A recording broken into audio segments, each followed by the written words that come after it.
Hello friends, मेरी कहानियाँ में आप सभी का बेहद स्वागत है। आज मैं आप सबके लिए लेकर आई हूँ कलम के जादूगर मुंशी प्रेमचंद जी की लिखी हुई कहानियों के अनोखे संकलन में से एक बेहद ही दिलचस्प कहानी जिसका शीर्षक है मिलाप। इसे सुनने से पहले आप मेरे चैनल को लाइक और सब्सक्राइब कर दीजिए। तो चलिए आइए शुरू करते हैं मुंशी प्रेमचंद जी की लिखी बेहद ही लोकप्रिय कहानी मिलाप। लाला ज्ञानचंद बैठे हुए हिसाब किताब जांच रहे थे कि उनके सुपुत्र बाबू नानक चंद आए और बोले, दादा, अब यहाँ पड़े पड़े जी उकता गया है। आपकी आज्ञा हो तो मैं सैर को निकल जाऊं। 2-1 महीने में मैं लौट आऊंगा। नानक चंद बहुत ही सुशील और नवयुवक था। रंग पीला, आंखों के गिर्द हल्के स्याह धब्बे, कंधे झुके हुए। ज्ञानचंद ने उसकी तरफ तीखी निगाह से देखा और व्यंग्यपूर्ण स्वर में बोले, क्यों, क्या यहाँ तुम्हारे लिए कुछ कम दिलचस्पियां हैं? ज्ञानचंद ने बेटे को अपने सीधे रास्ते पर लाने की बहुत ही कोशिश की थी, मगर वह सफल ना हो पाए थे। उनकी डांट फटकार और समझाना बुझाना बेकार ही हुआ था। उसकी संगति अच्छी ना थी, पीने पिलाने और राग रंग में डूबा रहता था। उन्हें यह नया प्रस्ताव क्यों पसंद आने लगा? लेकिन नानकचंद उसके स्वभाव से परिचित था। बेधड़क बोला, अब यहाँ जी नहीं लगता। कश्मीर की बहुत तारीफ सुनी है मैंने, अब वहीं जाने की मैं सोचता हूँ। ज्ञानचंद, बेहतर है, तशरीफ ले जाइए। नानकचंद हंसकर बोलता है, रुपये कौन दिलवाएगा? इस वक्त 500 रुपये की मुझे सख्त जरूरत है।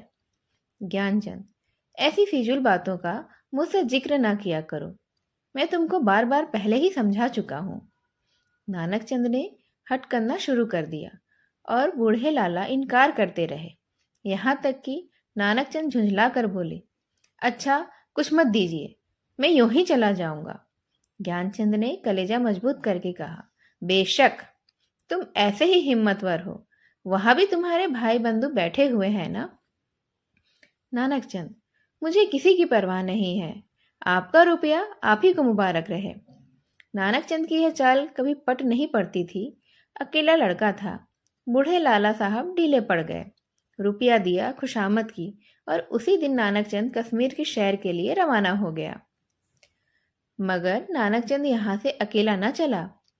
उसकी प्रेम की बातें आज सफल हो गई थी। पड़ोस में बाबू रामदास रहते थे। बेचारे बेहद सीधे साधे आदमी थे। सुबह दफ्तर जाते और शाम को आते, और इस बीच नानकचंद अपने कोठे पर बैठा हुआ उनकी बेवा लड़की से मोहब्बत के इशारे किया करता था। यहाँ तक कि अभागी ललिता उसके जाल में आ फंसी थी। भाग जाने के मंसूबे भी हुए। आधी रात का वक्त था। ललिता एक साड़ी पहने अपनी चारपाई पर करवटें बदल रही थी। जेवरों को उतारकर उसने एक संदूकचे में रख दिया था। उसके दिल में इस वक्त तरह तरह के ख्याल दौड़ रहे थे और कलेजा जोर जोर से धड़क रहा था। मगर चाहे और कुछ ना हो, नानकचंद की तरफ से उसे बेवफाई का जरा भी गुमान न था। जवानी की सबसे बड़ी नेमत मोहब्बत ही तो है, और इस नेमत को पाकर ललिता अपने को बेहद खुशनसीब समझ रही थी। रामदास बेसुध सो रहा था कि इतने में कुंडी खटकी। ललिता चौंक कर उठ खड़ी हुई। उसने जेवरों का संदूकचा भी उठा लिया। एक बार इधर उधर हसरत भरी निगाहों से देखा और दबे पांव चौक चौक कर कदम उठाती दहलीज में आ गई और उसने कुंडी खोल दी।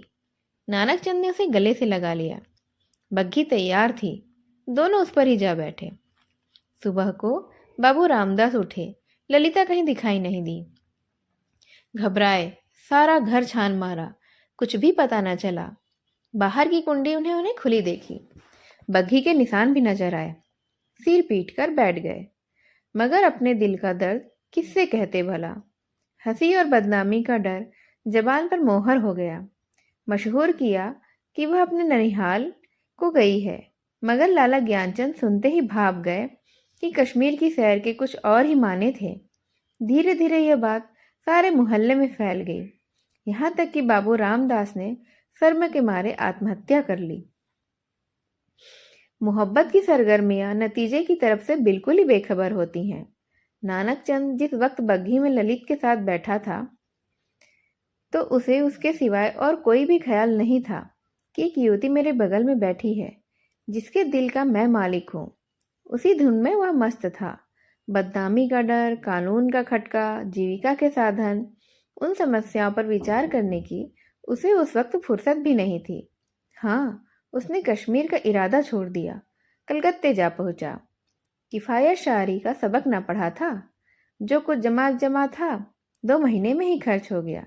ललिता के गहनों पर नौबत आई, लेकिन नानक चंद में इतनी शराफत तो थोड़ी बाकी थी। दिल मजबूत करके बाप को खत लिख दिया, मोहब्बत को गालियां दी और विश्वास दिलाया कि अब आपके पैर चूमने के लिए उसका जी बेकरार है, कुछ खर्च भेज दीजिए। लाला साहब ने खत पढ़ा। तस्कीन हो गई कि चलो जिंदा है, खैरियत से है। धूमधाम से सत्यनारायण की कथा सुनाई गई। रुपया रवाना कर दिया गया, लेकिन जवाब में लिखा, खैर, जो कुछ तुम्हारी किस्मत में था वही हुआ। अभी इधर आने का इरादा मत करना, बहुत बदनाम हो रहे हो। तुम्हारी वजह से मुझे भी बिरादरी से नाता तोड़ना पड़ेगा। इस तूफान को उतर जाने दो, तुम्हें खर्च की तकलीफ ना होगी, मगर इस औरत की बाह पकड़ी है तो उसका निबाह जरूर करना, उसे अपनी ब्याहता स्त्री ही समझना। नानक चंद के दिल पर से चिंता का बोझ उतर गया। बनारस से माहवार वजीफा मिलने लगा। इधर ललिता की कोशिश ने भी कुछ दिल को खींचा और गौ शराब की लत उसकी ना टूटी और हफ्ते में 2 दिन जरूर थिएटर देखने जाता था। तो भी तबीयत में स्थिरता और कुछ संयम आ चला था। इस तरह कलकत्ते में उसने 3 साल काट लिए। इस बीच एक प्यारी लड़की के बाप बनने का भी उसे सौभाग्य हुआ। उसका नाम उसने रखा कमला। तीसरा साल गुजरा था कि नानक चंद के उस शांतिमय जीवन में हलचल पैदा हुई। लाला ज्ञानचंद का 50वां साल था, जो हिंदुस्तानी रईसों की प्राकृतिक आयु है। उनका स्वर्गवास हो गया और ज्यों ही यह खबर नानक चंद को मिली, वह ललिता के पास जाकर चीखे मार मार कर रोने लगे। जिंदगी के नए नए मसले अब उसके सामने आए। इस 3 साल की संभली हुई जिंदगी ने उसके दिल, सौदेपन और नशेबाजी का ख्याल बहुत कुछ दूर दूर कर दिया था। उसे अभी अब फिक्र सवार हुई कि चलकर बनारस में अपनी जायदाद का कुछ इंतजाम करना चाहिए, वरना सारा कारोबार में अपनी जायदाद का कुछ इंतजाम ना कर पाया तो धूल में मिल जाएगा। लेकिन ललिता का अब क्या करूं? अगर इसे वहां लिए चलता हूं तो 3 साल की पुरानी जो घटनाएं हैं वह ताजा हो जाएंगी और फिर एक हलचल पैदा होगी जो मुझे हुक्काम और हमलो जलाहा में जलील कर देगी। इसके अलावा उसे अब कानूनी औलाद की जरूरत भी नजर आने लगी। यह हो सकता था कि वह ललिता को अपनी ब्याहता स्त्री मशहूर कर देता, लेकिन इस आम ख्याल को दूर करना असंभव था कि उसने उसे भगाया है। ललिता से नानक चंद को अब वह मोहब्बत भी न थी जिसमें दर्द होता है और बेचैनी होती है।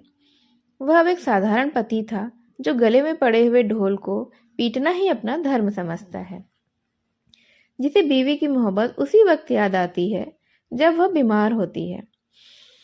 और इसमें अचरज की कोई बात नहीं है। अगर जिंदगी की नई नई उमंगों ने उसे उकसाना शुरू किया, मंसूबे पैदा होने लगे जिनका दौलत और बड़े लोगों के मेल जोल से संबंध है। मानव भावनाओं की यह साधारण दशा है। नानक चंद अब मजबूत इरादों के साथ सोचने लगा कि यहाँ से क्यों कर मैं भाग जाऊं। अगर इजाजत लेकर जाता हूं तो 2-4 दिन में सारा पर्दा फाश हो जाएगा। अगर हिला किए जाता हूं तो आज के तीसरे दिन ललिता बनारस में मेरे सर पर सवार हो जाएगी। कोई ऐसी तरकीब निकालूं कि इन संभावनाओं से मुक्ति मिल जाए।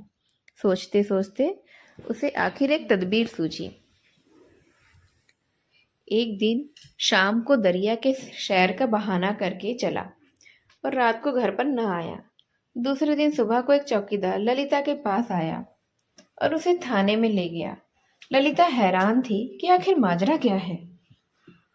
दिल में तरह तरह की दुश्चिंताएं पैदा हो रही थी। वहां जाकर जो कैफियत देखी तो दुनिया उसकी आंखों में अंधेरा छा गया। नानकचंद के कपड़े खून में तरबतर पड़े थे। उसकी वही सुनहरी घड़ी, वही खूबसूरत छतरी, वही रेशमी साफा, सब वहां मौजूद था। जेब में उसके नाम के छपे हुए कार्ड थे। कोई संदेह नहीं रहा कि नानकचंद को किसी ने कत्ल कर डाला है। 2-3 हफ्ते तक थाने में तहकीकात होती रही और आखिरकार खूनी का पता चल गया। पुलिस के अफसरों को बड़े बड़े इनाम मिले। इसको जासूसी का एक बड़ा आश्चर्य समझा गया। खूनी ने प्रेम की प्रतिद्वंद्विता के जोश में यह काम किया, मगर इधर तो गरीब बेगुनाह खूनी सूली पर चढ़ा हुआ था और वहां बनारस में नानकचंद की शादी रचाई जा रही थी। लाला नानकचंद की शादी एक रईस घराने में हुई और तब धीरे धीरे फिर वही पुराने उठने बैठने वाले आने शुरू हुए। फिर वही मजलिसें जमी और फिर वही सागर और मीना के दौर चलने लगे। संयम का कमजोर अहाता इस विषय वासना के बंटवारों को ना रोक सका। हाँ, अब इस पीने पिलाने में कुछ पर्दा रखा जाता है और ऊपर से थोड़ी सी गंभीरता बनाए रखी जाती है। साल भर इसी बहार में गुजरा। नवेली बहू घर में कुछ कुड़कर मर गई। तपेदिक ने उसका काम तमाम कर दिया।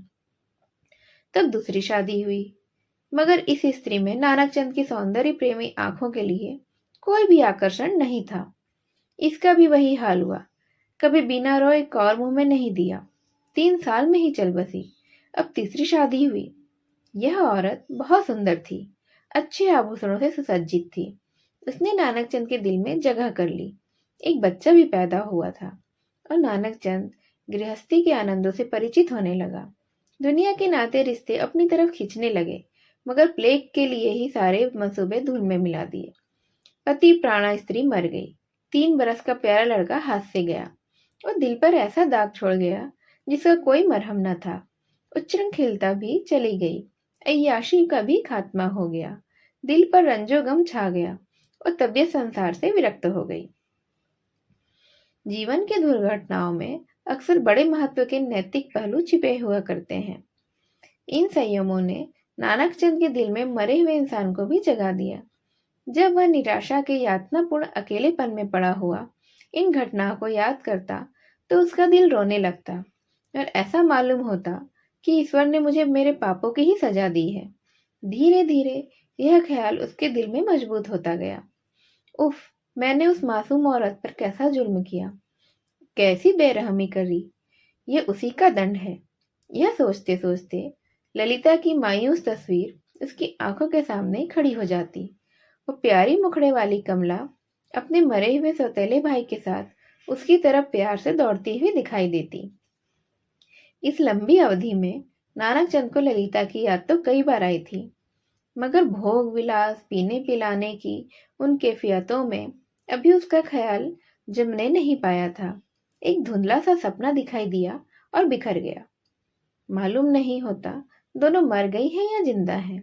अफसोस, ऐसी बेकसी की हालत में छोड़कर मैंने उसकी सुध तक न ली थी। उस नेक नामी पर धिक्कार है जिसके लिए ऐसी निर्दयता की कीमत देनी पड़े। यह ख्याल उसके दिल पर इस बुरी तरह बैठा कि एक रोज वह कलकत्ता के लिए रवाना हो गया। सुबह का वक्त था। वह कलकत्ते पहुंचा और अपने उसी पुराने घर की ओर चला। सारा शहर कुछ हो गया था। बहुत तलाश के बाद उसे अपना घर नजर आया। उसके दिल में जोर से धड़कन होने लगी और भावनाओं में थोड़ी हलचल पैदा हो गई। उसने एक पड़ोसी से पूछा, इस मकान में कौन रहता है? बूढ़ा बंगाली था। बोला, हम यहाँ नहीं कह सकता कौन है कौन नहीं है। इतना बड़ा मुल्क, मैं कौन किसको जानता है। हाँ, एक लड़की और उसका बूढ़ा माँ, 2 औरत वहां रहता है। विधवा है, कपड़े की सिलाई करता है। जब से उसका आदमी मर गया तब से यही काम करके अपना पेट पालता है। इतने में दरवाजा खुला और एक 13-14 साल की सुंदर सी लड़की किताब लिए हुए बाहर निकली। नानकचंद पहचान गया कि यह तो कमला है। उसकी आंखों में आंसू मड़ आए। बेअख्तियार जी चाहा कि उस लड़की को छाती से लगा ले। कुबेर की दौलत मिल गई। आवाज को संभाल कर बोला, बेटी, जाकर अपनी अम्मा से कह दो कि बनारस से एक आदमी आया है। लड़की अंदर चली गई और थोड़ी देर में ललिता दरवाजे पर आई। उसके चेहरे पर घूंघट था और गौ सौंदर्य की ताजगी न थी, मगर आकर्षण अब भी था। नानकचंद ने उसे देखा और एक ठंडी सांस ली। पतिव्रत और धैर्य की निराशा की सजीव मूर्ति उसके सामने खड़ी थी। उसने बहुत जोर से अपने आप को संभाला, मगर उससे जब्त न हो सका। बरबस ही वह रोने लगा। ललिता ने घूंघट की आड़ से उसे देखा और आश्चर्य के सागर में डूब गई। वह चित्र जो हृदय पटल पर अंकित था और जो जीवन के अकाल्पनिक आनंदों की याद दिलाता रहता था, जो सपनों में सामने आ आकर कभी खुशी के गीत सुनाता और कभी रंज के तीर चुभाता, इस वक्त सजीव सचल सामने ही खड़ा था। ललिता पर जैसे बेहोशी छा गई। कुछ वही हालात जो आदमी के सपने में होते हैं। वह व्यग्र होकर नानकचंद की तरफ बढ़ी और रोती हुई बोली, मुझे भी अपने साथ ले चलो। मुझे अकेले किस पर छोड़कर चल दिए थे? मुझसे अब यहाँ नहीं रहा जाता। ललिता को इस बात की जरा भी चेतना नहीं थी कि वह उस व्यक्ति के सामने खड़ी है जो एक जमाना हुआ मर चुका, वरना शायद वो चीख कर भाग जाती। उस पर एक सपने की सी ही हालत छाई हुई थी। मगर जब नानकचंद ने उसे सीने से लगाकर कहा, ललिता, अब तुमको अकेले नहीं रहना पड़ेगा। तुम्हें इन आंखों की पुतली बनाकर मैं रखूंगा। मैं इसीलिए तो तुम्हारे पास आया हूं। मैं अब तक नर्क में था, अब तुम्हारे साथ स्वर्ग का सुख भोगूंगा। तो ललिता चौंकी और छिटक कर अलग हटती हुई बोली, आंखों को तो यकीन आ गया, मगर दिल को नहीं आता। ईश्वर करे यह सपना ना हो। और वह चुपचाप यूं ही खड़ी रह गई। इस तरह दोनों का मिलाप हुआ और दोनों ने अपने आगे की जिंदगी बेहद ही शांति के साथ और सुखमय जीवन जी। इस तरह यह कहानी यही समाप्त होती है। यह कहानी थी मुंशी प्रेमचंद जी की मिलाप। इसे ध्यान से सुनने के लिए आप सभी का धन्यवाद। नमस्कार।